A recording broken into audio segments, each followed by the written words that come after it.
This that pretty girl mantra, this that flaunt. You just touched down and out. Pretty girls don't do drama unless we wanna. It'll be depending on the day. Pretty girls picking a defender, no I'm a defender. Never let it catch no strength. This that pretty girl mantra, she's that stun. I'll make you wanna swing both ways. You asked for it, and you got it. Today, we're learning English with Blackpink's Jennie. And boy, is she amazing. Her song Mantra, which we just saw a clip of, actually topped iTunes charts in 47 countries and broke Spotify streaming records. We'll watch 3 fascinating and funny interviews with Jennie and learn all of the advanced expressions. Now, you should also know that this lesson comes with its very own vocabulary flashcards covering all of the key words and expressions that we'll learn today.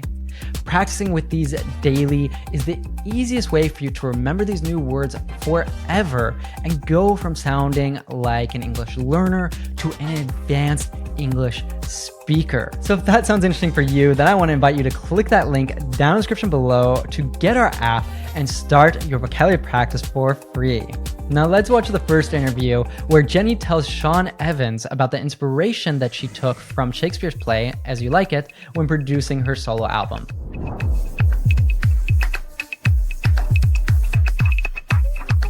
When I first read the play and saw how they broke down into 7 different stages, what I was coming from was also the 7 years of being in a group of Blackpink and how every little event has changed me over time. I've had my ups and downs. I've had my roller coaster emotions of when I loved music, when I hated music, and every moment in between was the important things that got me here. So I started just breaking myself down, and I guess it just inspired me to look at myself in a different way and really dive into what got me here and who I am, if that makes sense. I am following you Okay. all the way. Okay. So we heard some amazing expressions from Jennie in her hit song Mantra and in the interview that we just watched. I wanted to teach you a couple great slang expressions from the song first. This that pretty girl mantra, this that flaunt. You just touched down and out. To flaunt means to show off something that you're proud of in a confident, bold way. When you flaunt something, you're deliberately displaying it because you want people to notice and admire it. Jennie is encouraging her listeners to flaunt themselves, to confidently show off who they are without hiding. Check out this other example from Bruno Mars. Dance, jump on it. If you said and flown it. If you freak dead and own it. Don't brag about it, come show me. Come on. This that pretty girl mantra, she's that stun. I'll make you wanna swing both ways. A stunner is someone who is so attractive or impressive that they literally stun people. Think of the weapon some police carry. This is sometimes called a stun gun, which uses electricity to leave the target unable to move. So imagine someone who is so beautiful they leave others speechless or amazed, almost as if they've been zapped. If you say someone is stunning or is a stunner, which can be pronounced stunna as she does in the song, it's a powerful compliment that suggests someone has serious star quality. These words perfectly capture the empowering message of Mantra. It's all about embracing your confidence and owning your beauty. Now let's move on to the interview clips where we heard Jennie use some amazing expressions talking about the inspiration for her work. When I first read the play and saw how they broke down into 7 different stages, what I was coming from was also the 7 years of being in a group of Blackpink. To break down something means to analyze it or examine it in detail, separating it into smaller parts to better understand it. Jennie is talking about how Shakespeare's play, As You Like It, analyzed the 7 stages of life. But we hear another meaning later in the interview. Listen again. I started just breaking myself down, and I guess it just inspired me to look at myself in a different way and really dive into what got me here and who I am. Now, when you break yourself down, it means to examine your own thoughts, feelings, and experiences deeply. That's exactly what Jennie did after 7 years with Blackpink when they decided to take a break. Now here's a fun fact about Jennie. She actually spent 5 years living in New Zealand as a child from ages 8 to 13, where she attended ACG Purnell College. Despite that, I have to say I watched a lot of Jennie interviews preparing for this lesson because it was kind of difficult to find ones where she used advanced vocabulary and expressions. So even though she lived in an English-speaking country, she fell into the same trap that most English learners do, which is getting stuck on the intermediate plateau, always using the same words and expressions. This can leave your English sounding dry, basic, and not effectively communicating the details of what you want to say. The truth is, you've already learned some useful advanced expressions like flaunt, stun, and break down. But if you don't practice these, you'll forget them faster than a K-pop dance trend. Want to actually use these expressions naturally when you speak English? Well, if you want to sound confident, simply knowing them is not enough. You need to practice them until they're automatic. That is exactly why we created a set of flashcards for you that is available for free on our app. The magic is in the science behind it. The app uses smart technology to bring back words for review right when you're about to forget them. It's like having a personal English coach right in your pocket. Just 10 to 15 minutes a day, and these words will be at the tip of your tongue when you need them. Super easy. No more I know that word but can't remember it moments. So click the link down in the description below to get your free vocabulary flashcards right now on the Real Life English app. Your future fluent self will thank you. And now check out this super common expression that Jennie used here. I've had my ups and downs. I've had my roller coaster emotions of when I loved music, when I hated music, and every moment in between was the important things that got me here. When you have your ups and downs, it means you experience both good times and bad times, successes and failures. Life isn't always smooth. Sometimes you're on top of the world, and sometimes you face challenges. Jennie's being honest about her journey, which shows real maturity. Check out this other example. Well, I owe you a lot, Davey. I know we've had some ups and downs, but I probably wouldn't be going to college if it weren't for you. What a vivid way to describe feelings. I've had my roller coaster emotions of when I loved music. Roller coaster emotions refers to feelings go up and down dramatically, just like riding a roller coaster. One moment you're high with excitement, the next you might feel sad or scared. It perfectly captures how intense and unpredictable emotions can be, especially in the demanding world of K-pop. Did you know that Jennie trained for 6 years before debuting with Blackpink? That's a lot of ups and downs. She once said that every month, trainees had to perform for the company's CEO and producers to evaluate their progress. Talk about roller coaster emotions.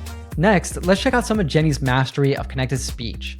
That's how natives and advanced speakers cut, reduce, and link our words together in fluent speech. And it's absolutely essential for you if you want to speak naturally and understand fast native speech. I've had my roller coaster emotions of when I loved music, when I hated music. First off, she said hated with a tap T, which sounds like a soft D sound, like in butter or cat and dog. So instead of hated, it sounds like hated. Next, she linked the N from when to the pronoun I. So it sounds like one word. When I. Let's put it all together. When I hated music. When I hated music. Your speaking will only get better with lots and lots of practice. So try to say it just like Jennie. When I hated music. When I hated music. I started just breaking myself down. And I guess it just inspired me to look at myself in a different way and really dive into what got me here and who I am, if that makes sense. I am following you Okay. all the way. Okay. When Sean says, I'm following you all the way, he's politely confirming that he completely understood what Jennie is explaining and agrees with her thought process. It's like saying, I'm with you, or I get it completely. Check out this other example. Address only the patient you are here to see. Do not open windows. Do not close doors. Are you following? Yeah, I'm following. The next clip we'll watch is actually Jennie interviewing Billie Eilish. In it, she recommends the best traditional Korean food for Billie to try while she's visiting Korea.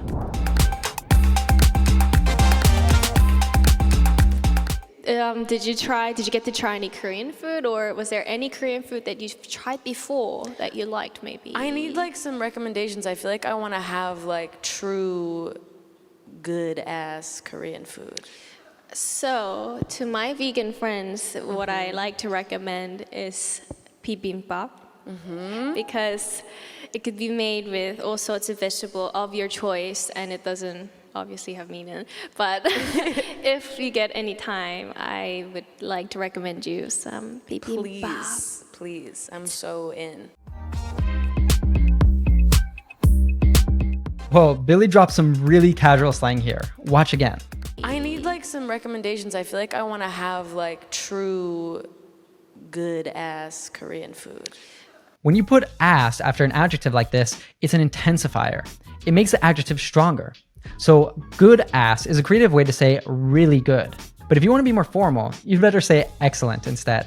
This is very casual language that you'd use with friends, not in formal situation. Billy is known for speaking casually like this. Check out our lesson with her where you can learn a lot more slang like this. Because it could be made with all sorts of vegetable of your choice, and it doesn't obviously have meaning.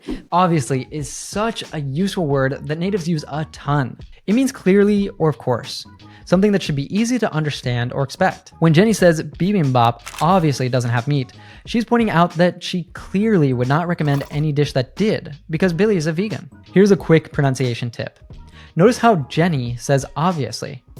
Many native speakers actually pronounce it more like obviously, with slight reduction. The second syllable often gets shortened to casual speech, or even shorten it to just obvi. But if you get any time, I would like to recommend you some bibimbap. Please, please. I'm so in. And here's another great casual expression. I'm so in means I'm definitely interested, or count me in. It's an enthusiastic way to say yes to something. Billy is excited about trying authentic Korean food with Jennie. This expression is perfect for showing enthusiasm about plans, activities, or ideas. Much more energetic than just saying yes. Check out these examples. Oh, he's flying us all to Lake Como. It's Clooney's birthday, so let's get on that jet. I'm so in. Our senior year could be the last time we're all together in the same place. And I don't want to let anything ruin that. Agreed. I'm in. I'm so in. Me too. Did you get to try any Korean food or? At the start of this clip, we can hear a masterful use of connected speech from Jennie. First, there's some morphing.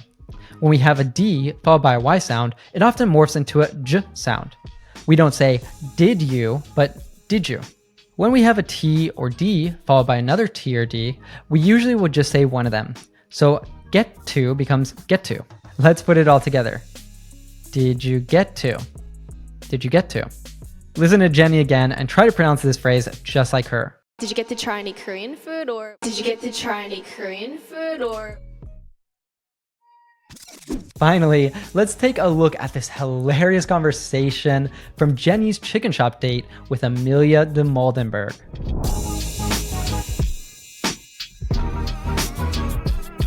This is very intimate. This is very intimate, yes, because it's a date. I can feel it. The tension, the sexual chemistry. It's there. Or maybe it's just the smell of chicken that's throwing you off.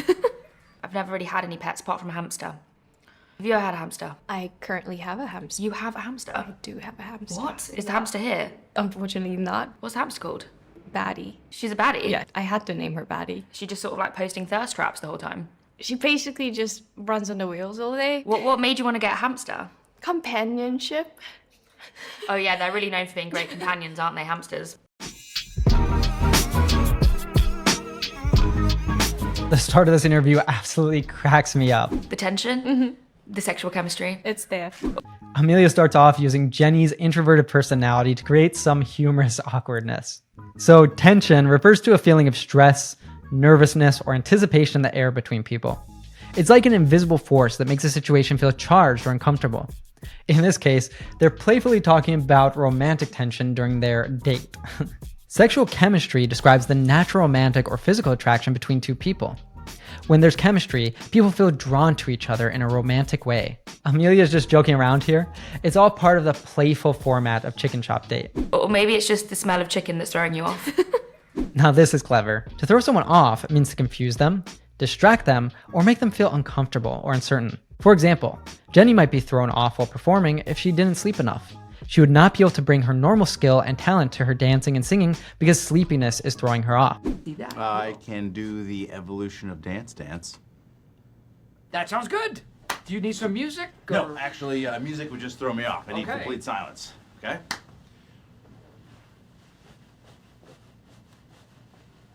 Amelia is jokingly suggesting that maybe it's not romantic tension at all. Maybe Jennie is just distracted or thrown off by the smell of fried chicken in the restaurant. This is such witty humor. Taking something that seems serious, the tension, and giving it a silly twist. I've never really had any pets apart from a hamster. Apart from means except from, or other than. So Amelia is saying she's never had any pets like a dog or cat, with the exception of a hamster. It's a more formal way to say except for, and sounds quite sophisticated. Here's another example. You read minds. I can read every mind in this room, apart from yours. Just money, sex, money, sex, cat. And then you, nothing. Interesting fact. Jennie actually had 2 dogs named Kai and Kuma, though sadly, Kai passed away. She's also known to be an only child who grew up in Seoul's upscale Cheongdam-dong district. Sorry if I butchered that pronunciation. Now let's check out some British connected speech with Amelia. Have you ever had a hamster? With questions like this, you will almost always find connected speech. First off, Brits often like to drop their H's, which Amelia did here with have and had. She links have and you together, and it sounds like one word. Have you. Have you. A reduces to just a schwa sound, and links to had, ada, ada. Also, notice that in British English, they usually have a non-rhotic R. So ever sounds like eva, eva. Well, that was a lot. Let me see if I can pull off this British pronunciation. Have you ever had a hamster? Have you ever had a hamster? This is really useful because you can try repurposing it for many different questions. Take a look at each of these examples and try to think of how a native would say it. And then you'll hear me say it, and I'll use more of an American accent instead of trying to butcher a British accent.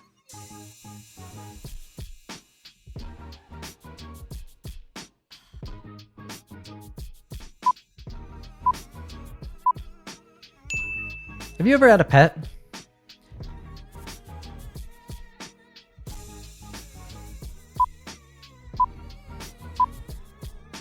Have you ever had a boyfriend?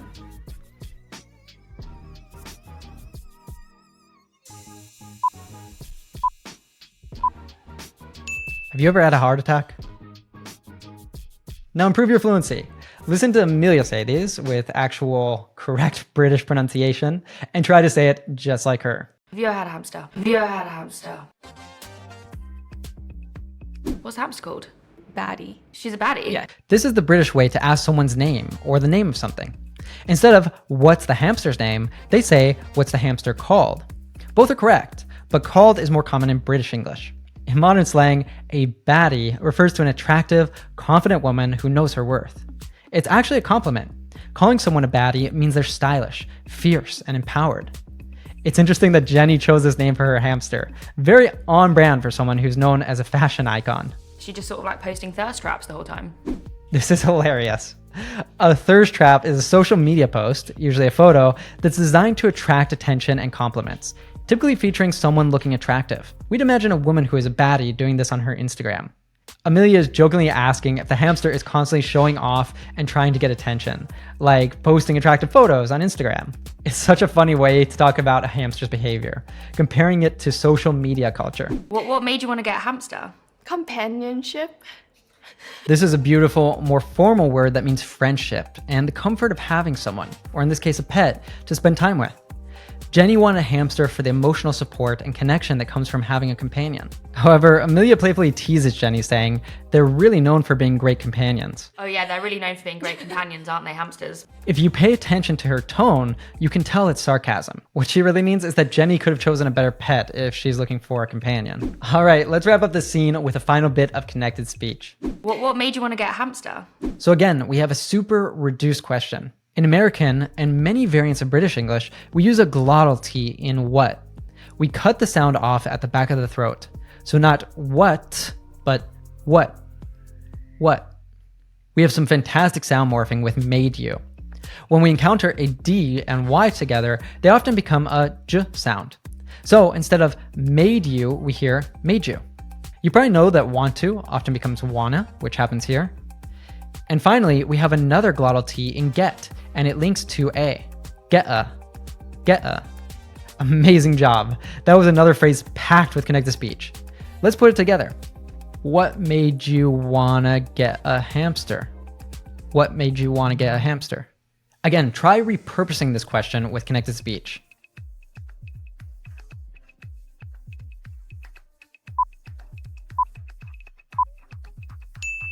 What made you want to become a doctor?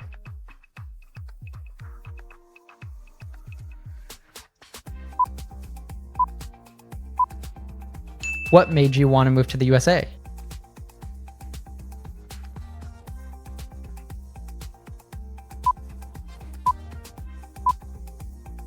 What made you want to take a K-pop dance class? And finally, listen to Amelia again and try to say it just like her. What made you want to get a hamster? What made you want to get a hamster? Wow, you are on fire today. And we're not done yet. Actually, now comes the most important part.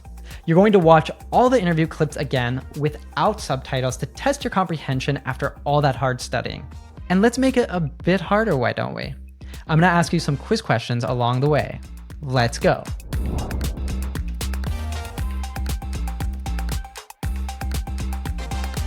When I first read the play and saw how they broke down into 7 different stages. What does break down mean when talking about analyzing something?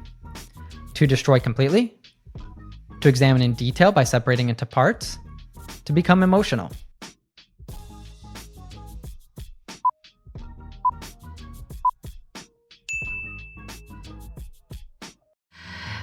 What I was coming from was also the 7 years of being in a group of Blackpink and how every little event has changed me over time.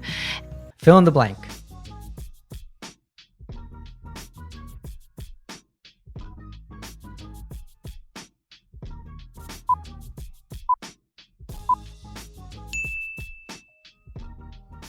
I've had my ups and downs. I've had my roller coaster emotions of when I loved music, when I hated music, and every moment in between was the important things that got me here. So I started just breaking myself down, and I guess it just inspired me to look at myself in a different way and really dive into what got me here and who I am, if that makes sense. I am following you all the way. Okay. If someone says, I'm following you all the way, they mean they're walking behind you, they're stalking you on social media, they completely understand and agree.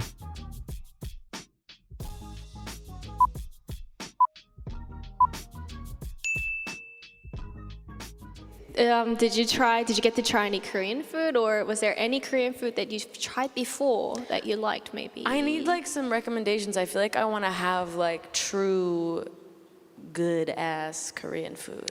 True or false? Good ass is appropriate language to use in formal business meetings.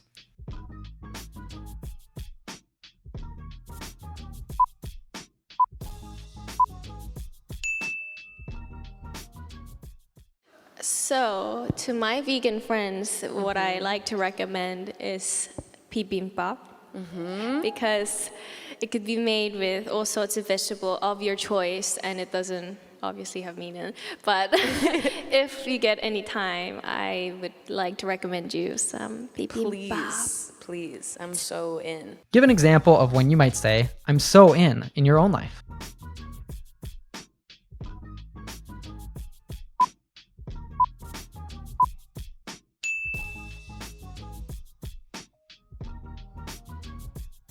This is very intimate. This is very intimate, yes, because it's a date. I can feel it. The tension, the sexual chemistry. It's there. Or maybe it's just the smell of chicken that's throwing you off. If a loud noise during your presentation throws you off, it means it distracts and confuses you, it makes you angry, it physically pushes you away.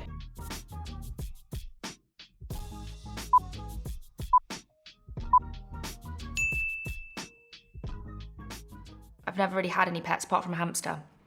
Have you ever had a hamster? I currently have a hamster. You have a hamster? I do have a hamster. What? Is the hamster here? Unfortunately not. What's the hamster called? Baddie. She's a baddie? Yeah, I had to name her Baddie. She just sort of like posting thirst traps the whole time? She basically just runs on the wheels all day. What made you want to get a hamster? Companionship. Oh yeah, they're really known for being great companions, aren't they, hamsters? Yeah, I hope that you had a lot of fun learning with Jennie today. And every single week we make new lessons like this one with your favorite celebrities, movies, and series so that you can understand fast-speaking natives without getting lost, without missing the jokes, and without subtitles. So if that sounds like something that you would like to be able to do, I highly recommend you hit that subscribe button and the button below so you don't miss a single new lesson. 10 million learners from around the globe cannot be wrong. This method really works. And if you want to remember these new expressions that we learned today forever, the best way to do that is with the Real Life English app. And you can get the vocabulary flashcards with this lesson with Jennie for free by clicking the link down in the description below. And finally, if you want to continue your learning, then next I highly recommend you check out this fun lesson with Lisa. I think for me, the big difference is language, because English is not my first language. So it's challenging for me to answer or do an interview in English. Yeah, but you know, what's amazing about you is, you know, you speak English, you speak Thai, you speak Korean, you're conversational in Japanese, conversational in Chinese. I've heard you rattle off French before.